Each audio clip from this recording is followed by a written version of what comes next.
Hello, I'm David.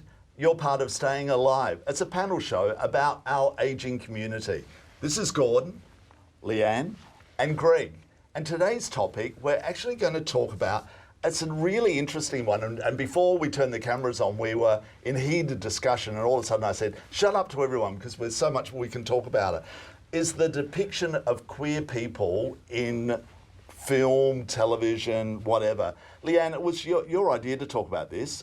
Give us your slant on it. Well, I was talking to a younger person at work the other day about the documentary, The Celluloid Closet, and how that depicts the, I guess, history of LGBTI people in film and television, and how often it's the gay men that are seen as the villains and the lesbians are the suicidal ones, or, you know, cold-hearted or whatever, or effeminate men are always sort of, there's something weird about them. They're the rotters. They were always the best friend. That's right, that's right. The Sharon Strzelecki. Yes.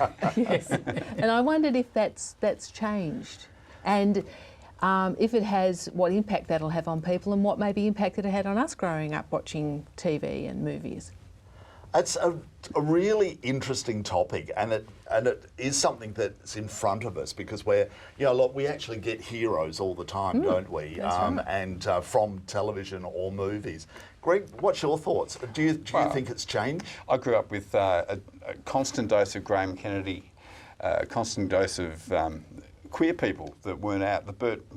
I'll label him the Bert Newtons that were alleged to be gay. Well, he camped it up, He camped it up and he played on it. Yeah. And that was, for me, watching a homophobic father constantly berate the queer characters on TV, I suppose that kept me in the closet for many years. I probably was 9 when I realised I was gay.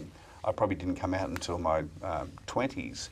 And that's largely because the betrayal on TV was always put down in the family viewing time. Yep. So it's has it changed now? I think it has. In mainstream TV today, you have very good gay characters, very affirming, very positive gay characters and queer characters, not just in America but in Australia. And I think kids today get a different message. They're seeing that they're acceptable to society, that they're part of society, and they're not just the villains. That's right, and they have a life. And they have a good life too. Yeah, that's right. Gordon? Well, I think number 96 opened up the thing for gay people. Don. With Don. And, who was a straight man? Yeah, he was a straight man playing a gay part. But then it was one of those things. But when I grew up, there was only movies. We never ever had television. You see, it was back in the old days. I'm not referring it to the old days, but I used to go to the movies just to look at the handsome men.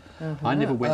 I never went to look for the leading lady. That was nothing. The men were the people that I looked at. The Rock Hudsons. Did you pick Rock Hudson? Rock Hudson. Yeah, I knew that Rock Hudson was gay many years before he actually came out here, because I got news from America about it. So, but it was people like there were the actors, the handsome actors that used to be on there, and they were absolutely drop dead gorgeous. And most of them were gay. A lot of them were gay. Like Cary Grant was as gay as all get out. Yep. And he lived with the cowboy character, and they used to have.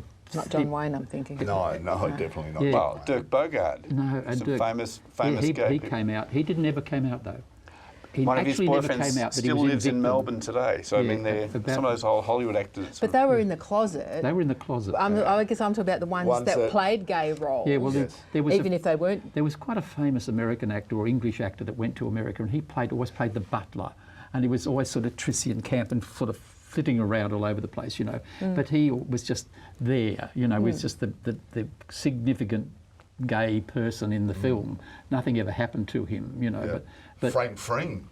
Well, My God, he, like a Melbourneite, who was a huge Hollywood star and camped it up like crazy in every film that he did. Well, he cost the Harriet race in Quo Vadis, chariot race in Quo Vadis, a hell of a lot of money, because he was drinking gin in the thing, and he had to stand up, and the gin bottle was on his robe, and when he stood up, the gin bottle went down the steps and making this clanking noise. They had to reshoot the whole damn thing. But I think it is changing, because look what's just been on television, and it was a ratings bonanza, and I'm talking about the Molly.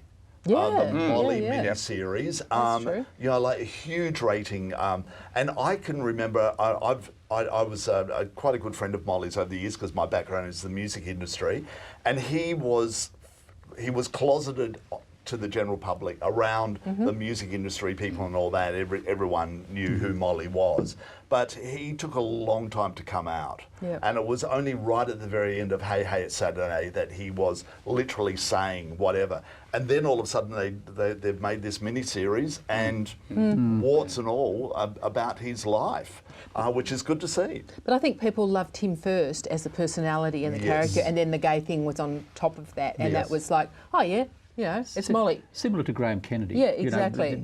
You knew there was something there, but it's television at the moment that's bringing forth all the gay characters. It's not the movies. The movies are still quite closeted, but it's the television that you see. There's HBO in America just bringing out gay film after film, program after and program. Netflix too, with Netflix are shows bringing that it have out. principal gay characters. Janet King. Janet King. Love a bit of Janet King. I haven't And of started course, watching that yet. 6 Feet Under, Yeah, like, that's was right. very powerful in that respect on that gay character.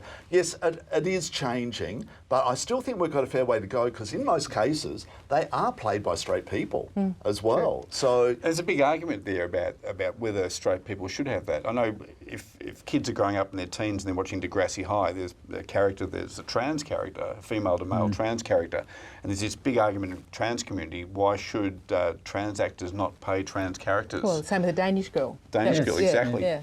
Big So concept.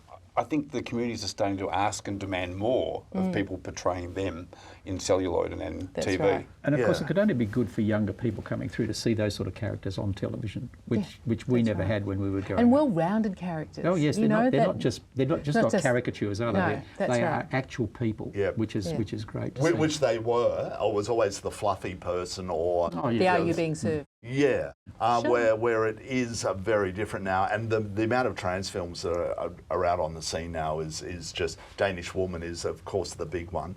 You know, like film, television, what a wonderful medium anyway. But we've got to stop there because we've run out of time. You've been watching Staying Alive. He's Greg, you're, I'm Leanne. and you're I'm Gordon. and I'm David. Thanks for watching. We'll see you again soon.